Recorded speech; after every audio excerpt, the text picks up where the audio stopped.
Greetings to all of you, ladies and gentlemen, especially to our media colleagues. Thanks very much for coming today, this Monday. We know that we sent an invitation on Friday with the weekend in, but thanks very much for coming to attend this media conference. As we indicated in our invitation that this is an update on the foot and mouth disease interventions. As we had the press conference that we had on the 14th of January, where the minister, together with the industry, outlined the processes that were responding into the outbreak in that area of Limpopo in Venda district. We also indicated the task teams that have been established as a consequence of that engagement between government and the industry. Because of the nature of the outbreak, it's important that as government and industry, we keep on updating the nation, the markets, and everyone else so that we allay any fear that might arise out of the consistent reporting about this spillage.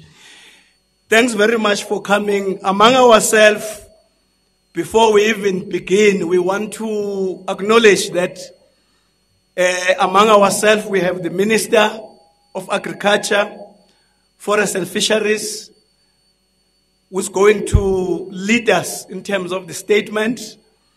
We are having the Director General of the department, Untade Mike Mlengana. We also have all the DDGs, they are here.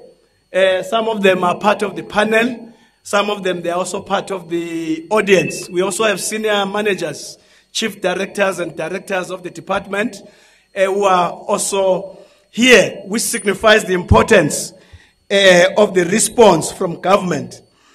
We also have the presence of the industry. I want to acknowledge the leader who's also part of the panel, Dr. Peter Fervoort, who's also part of the panel. We also have Agri Mahanjana, Florence Norere, representing NERPO. We also have SAFA. We have Devald Olivier. We have the representative from the NWGA, Leon de Pierre. In SAPO, we have Miss Khadi, Johan Hutze. In MPO, we have Chris van Dijk.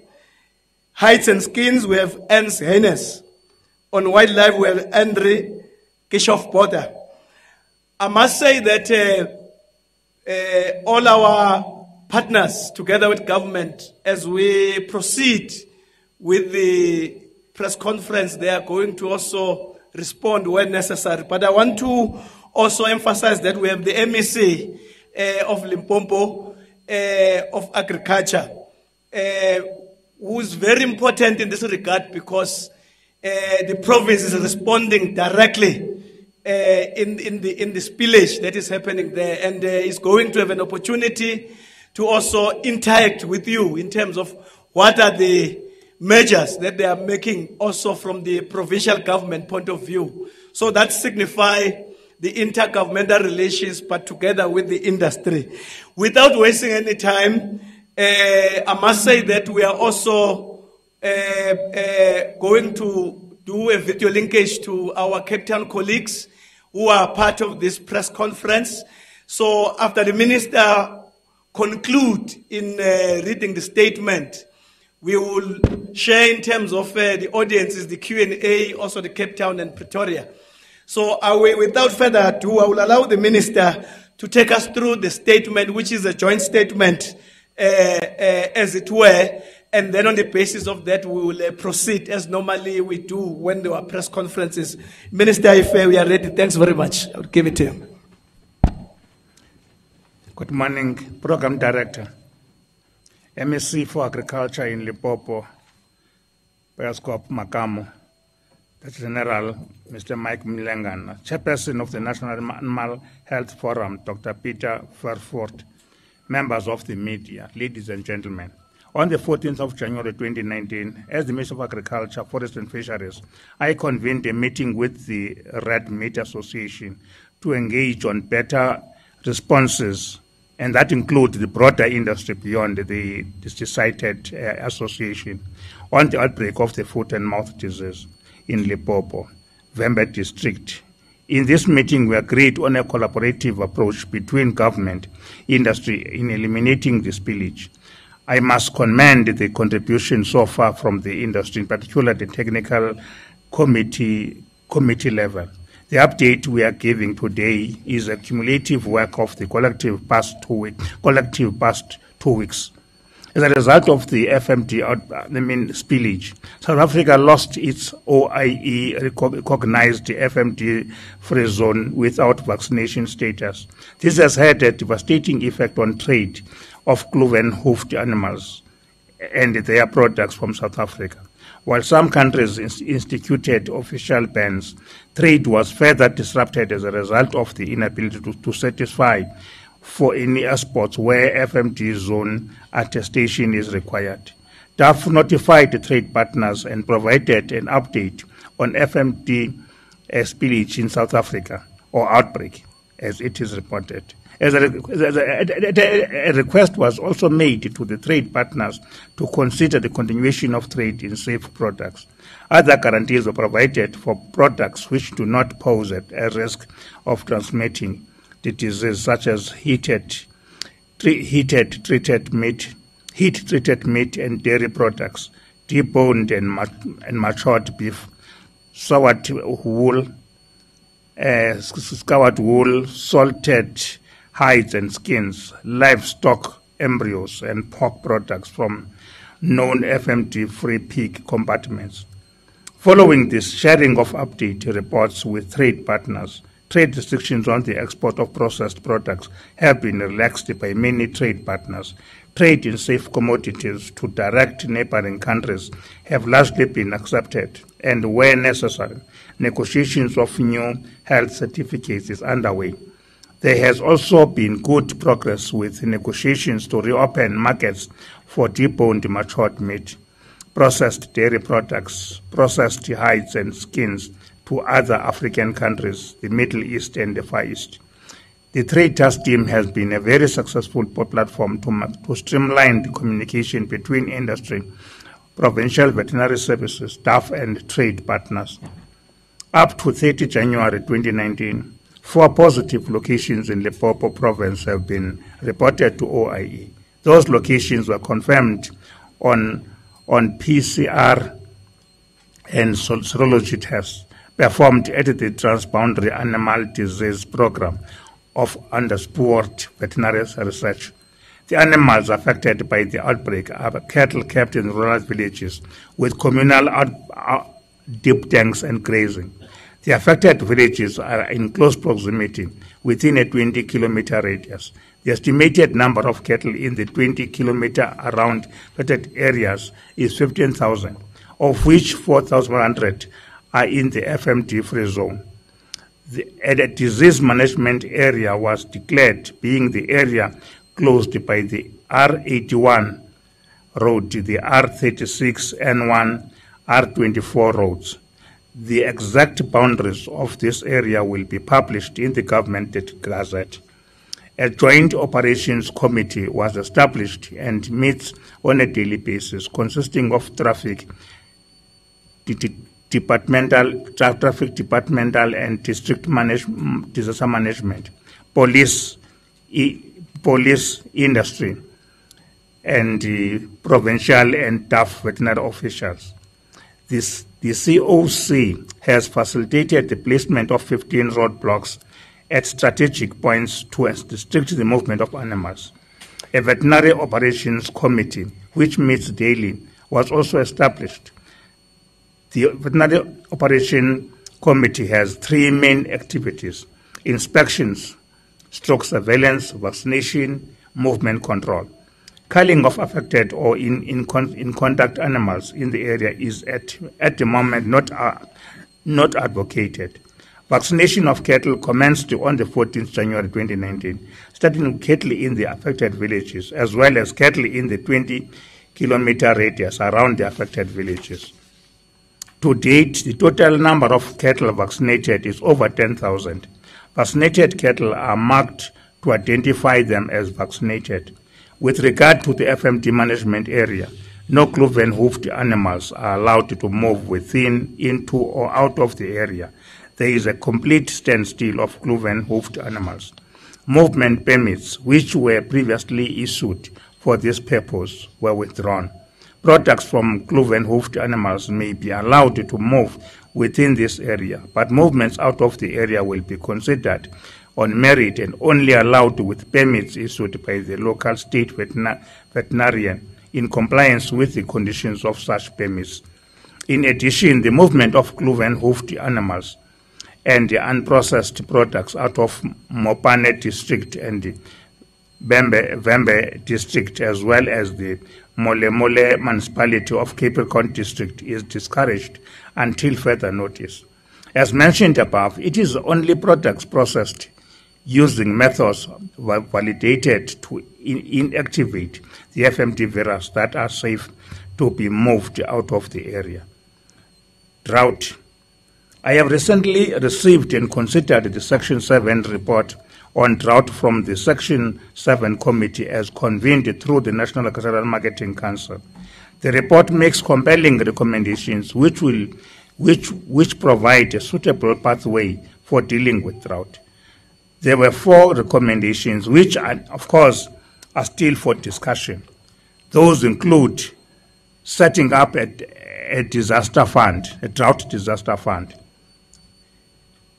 establishing public-private partnerships, and looking at ways we can engage the Treasury and other government to ensure that a possibility of looking at an insurance is considered, creating an early warning system in the disaster risk reduction.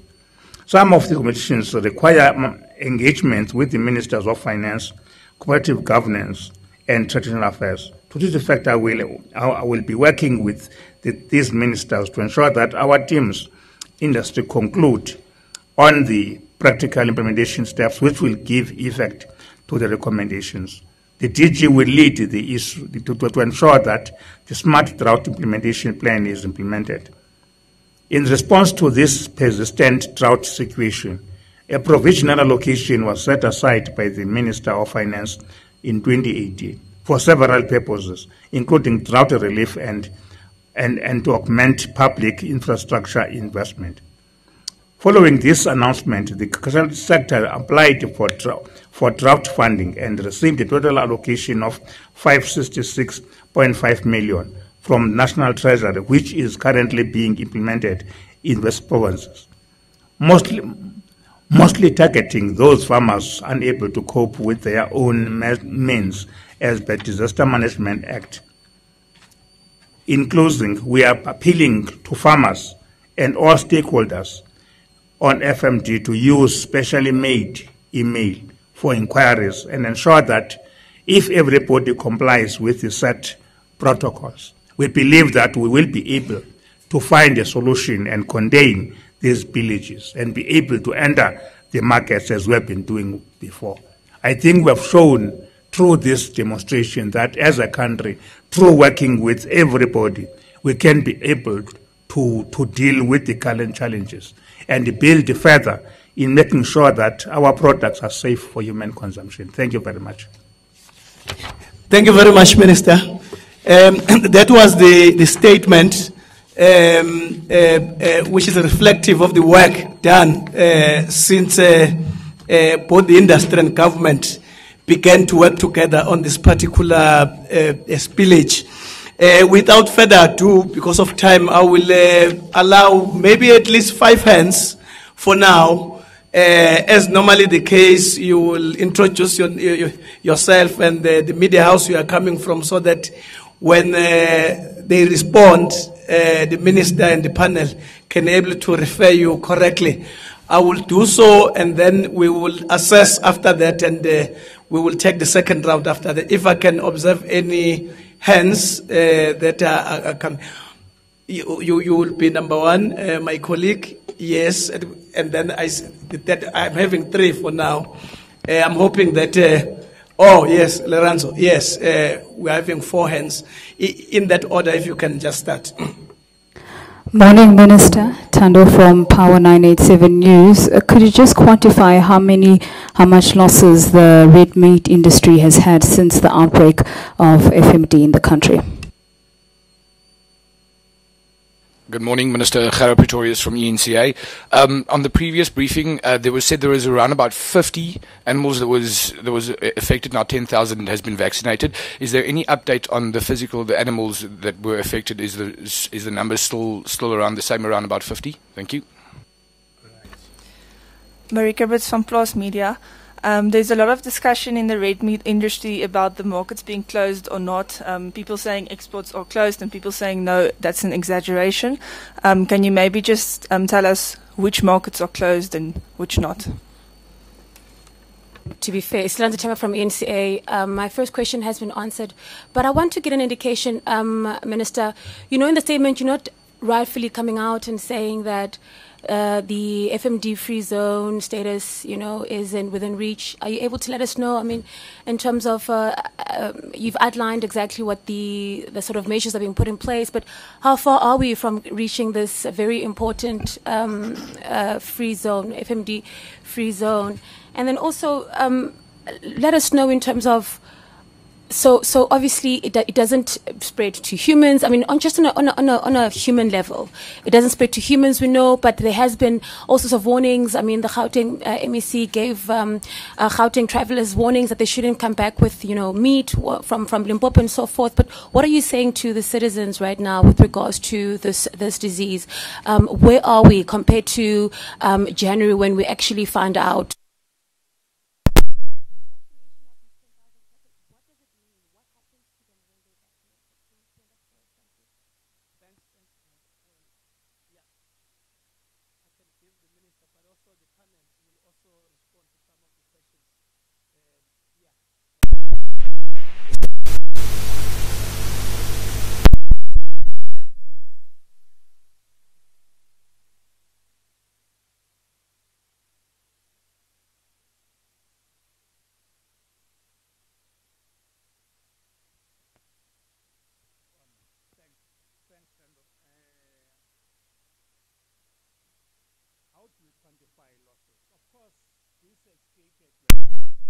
Without coming with specific numbers, to say that because of the outbreak, we could not do business as usual.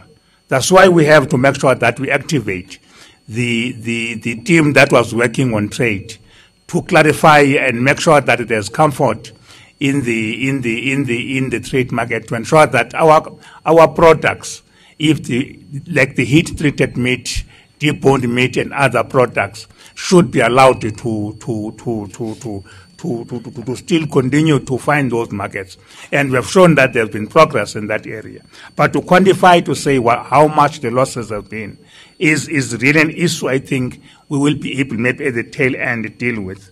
Coming to your second question, I think the issue we have clarified here to say that there is a team at the border of these areas that must make sure that no products leave those areas, no animals, and that they are veterinarians who are deployed who can issue permits, and only permits are given. The reason is to ensure that want to contain this disease within the area it has been, and such products can only be utilized in those areas to avoid any unnecessarily further spillage go beyond. But we still stand by the fact that it has not, FMD is not a threat to humans, and that is a fact that has been proven. And I'm sure the MEC of Gauteng was doing a good work to make sure that people do not go, and I'm sure it goes beyond meat. It means that I cannot go to Limpopo in the area that is under quarantine and buy a cow because it is cheaper. and bring it to Gauteng, because once that cow arrives in Gauteng and grazes in the same area Adam are grazing, then this disease will spread. The aim is to contain it and clean. The other question was the number of animals. I think we have shown that we want to clarify that up to now we have been able to vaccinate the number we have mentioned. Of that number, only 4.5, which is 4,100, has been outside that area, proving the fact that while we were concerned in the beginning, it has not been a bigger spillage if you look at the number of animals in that area. And the work we are doing, therefore, is to clean them through this process of vaccination, so that we can make sure, therefore, that we limit the further spillage. And I think that the people who are technical like the Dr. Maja can be given a better, and Dr. Fredford can be able to give it. But I want to say this, that we are comfortable now to find that of the bigger number of cattle in that area, only 400 have been vaccinated, moving that there has not been a major spillage out of the area or animals so are affected. On the issue of milk concern, I'm sure there are people who can deal with that better, and I will leave other questions to other panelists.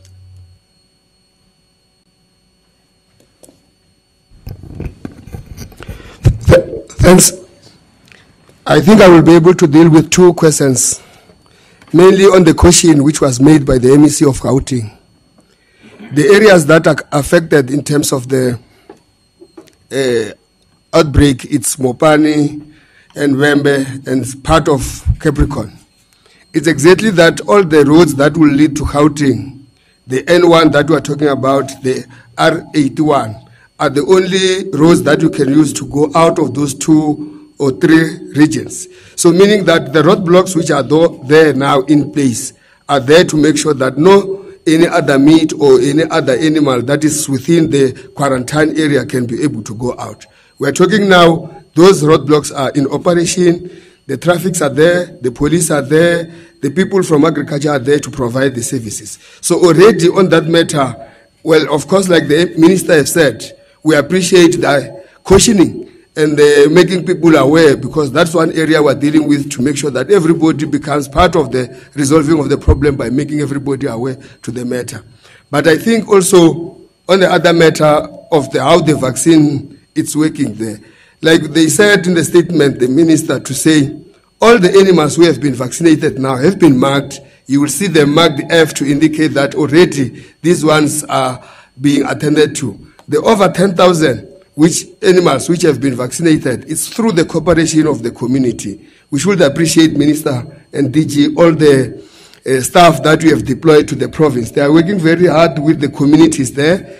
Everybody is cooperating to ensure that we are able to resolve the matter. And I think we should commend the work that they are doing on the ground. Thanks.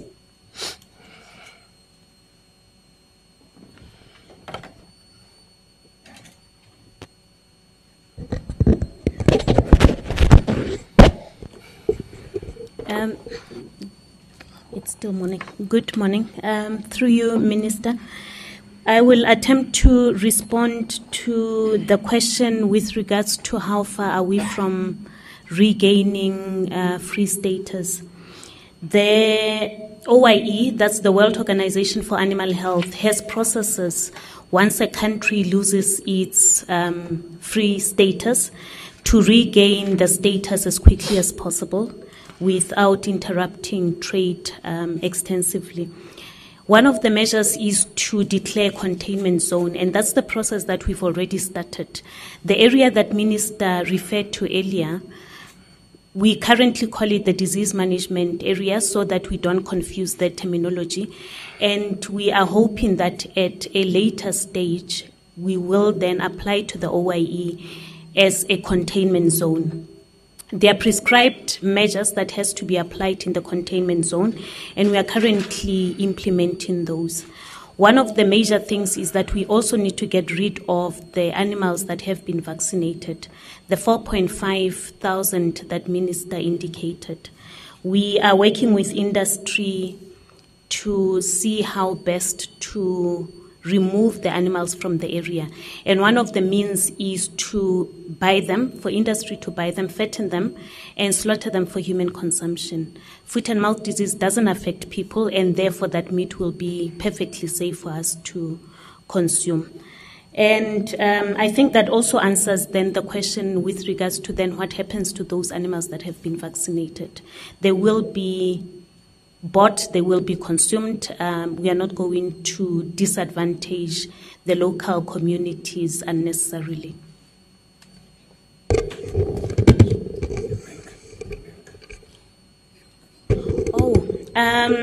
With regards to trade, I didn't bring the figures or the list of countries that have suspended trade. And there is quite a number of, especially the countries in the region, that have suspended, in particular, dairy products. Foot and mouth disease gets inactivated through cooking, through salting, and these are the processes that most of our dairy products, including fresh milk, goes through. And it's part of the negotiations with the trade partners to accept UHT-treated pasteurized milk, so that trade of pasteurized product carries on. That would also include your cheeses, your yogurts, any heat-treated processed dairy product as well as meat is safe for consumption and safe for trade.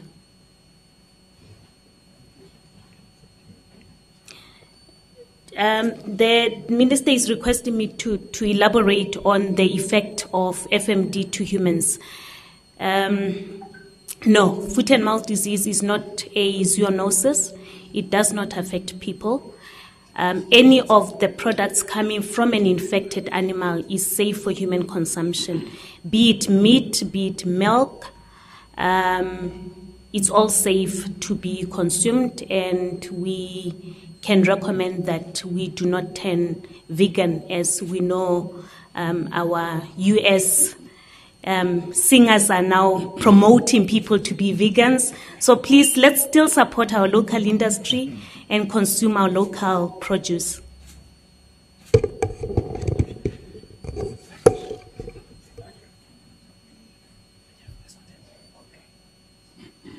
No, thanks very much. Yeah, we will be consistent on red meat.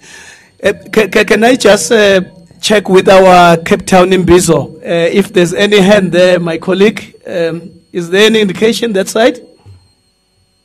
Good morning, Chair. No, there's no questions from Cape Town. Oh, thanks very much. Can I open a second? I see you want to make a follow-up question. That's fine. Hey, my chief. Yeah, you'll come next. Yeah, I think those are two hands for now. Let's allow you. Thank you, Karat, again from ENCA.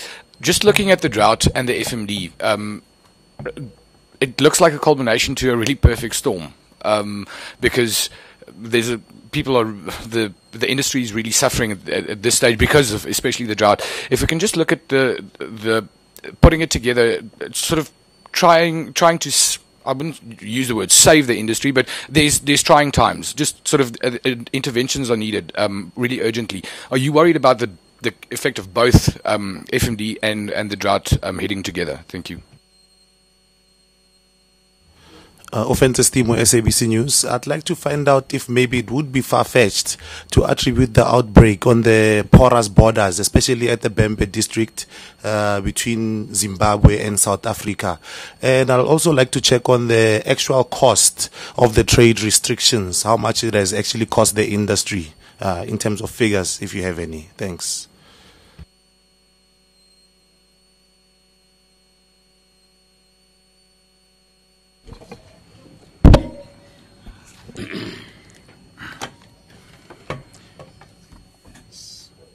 ENCA, sorry.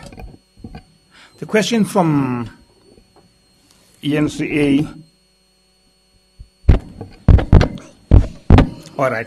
It's true, we raised that last time to say that because of drought, it becomes difficult, therefore, for farmers to contain their animals and not allow animals to wander around.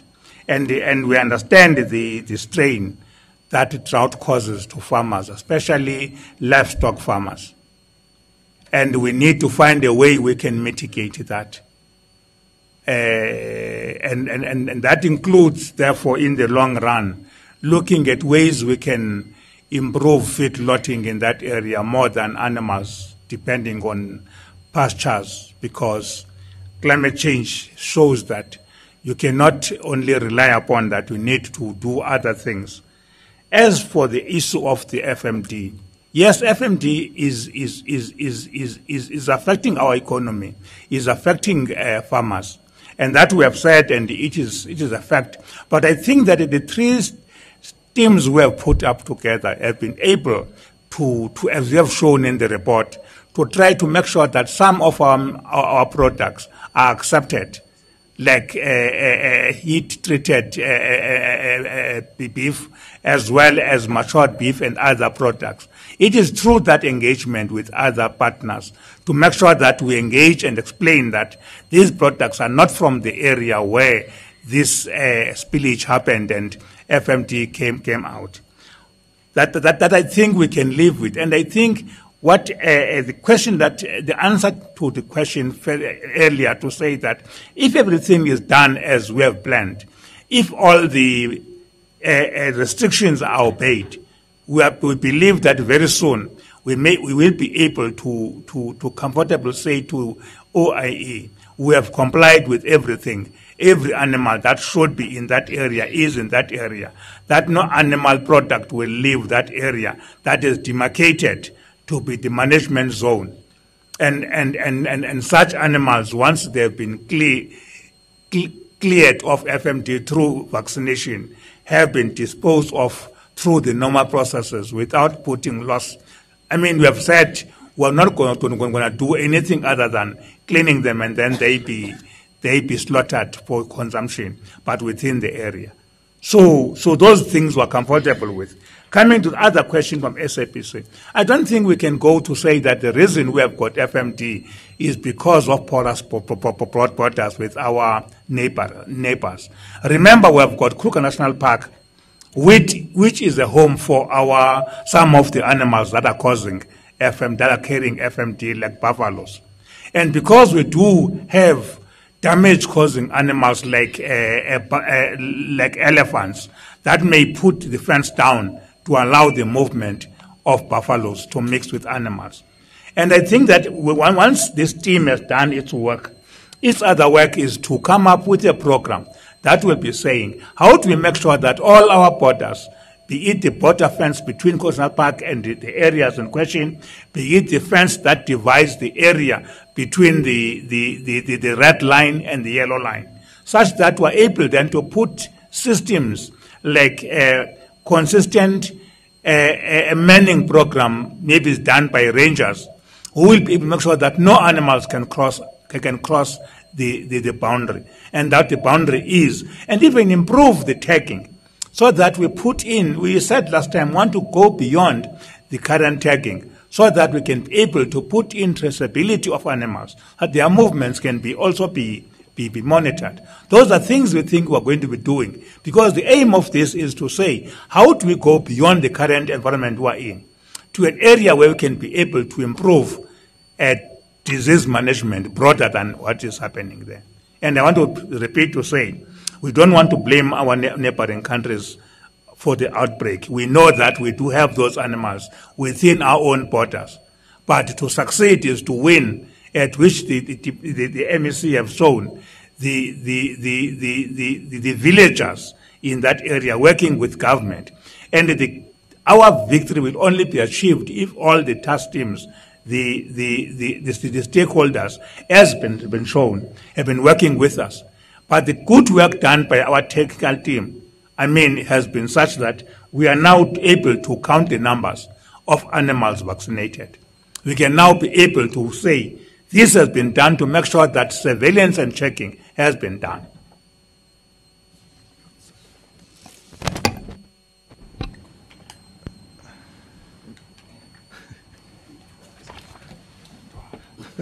Thank you. Thank you. My name is Jannie de Villiers. I'm the CEO of Grain South Africa, and I can't comment on the foot and mouth, but just to talk to the perfect storm. We started off the summer season actually very terribly because the rain came late. The crop is at least 1 month late. Currently in the eastern part of the country, it looks average and in some instances even good. We had big patches of hail damage, bigger than in the past. I think it's all signs of the climate change. But in the western parts of the country, we're way behind in terms of our plantings. The planting season is basically past. I think there are 1 or 2 farmers that's still trying to plant sunflower in the deep western parts. And all the maize that we've planted was in January. Almost all of it was planted in January. And those little maize plants had a terrible January. If you think it was tough for you after Christmas and you run out of funds, but the maize plants really struggling. And I think we have seen that the farmers actually planted more than the market expected. But a lot of those maize plants are really in a difficult condition. So we have seen the maize prices increased, which is not good for consumers and animal feed consumers specifically. And the other thing that I have to say is that the farmers are not financially in the same position that we were in 2016 when we had the big drought. And I think for that reason, there's a perfect storm brewing as far as that's concerned. I did receive this morning some reports that there has been rain in the Free State and Northwest, I think around 20 millimeters, not all the areas, but fairly good rain. I think it was the first general rain that we've received. The last thing I want to add is what Minister said in his statement. For grain farmers, you can't send them feed or fodder to assist them when there's drought. And this is why when you look at the proposal by the NMC to the minister that he approved is that we should jointly start looking at how can South Africa develop an insurance scheme or an insurance system to help those farmers that if there's a big drought like this, that at least they will be able to plant next year, that we don't lose our food security capacity to provide food for ourselves. Thank you, Minister. Thank you very much. Thank you very much. Unless there's any addition, okay, we are fine. Yeah, we think that if there's no pressing hand, this should mean that we are concluding our press conference. I must extend gratitude to all of you for this attendance, and I'm hoping that you will assist us in terms of this good reporting so that there's no panic in the country and in the markets, especially around foot and mouth disease. Especially there's been this panic that people thinking that it is poisonous to human beings. So that message must always come out clear that it is not dangerous for human consumption. So thanks very much for your attendance, and thanks to our principals for coming in, both from the industry and government.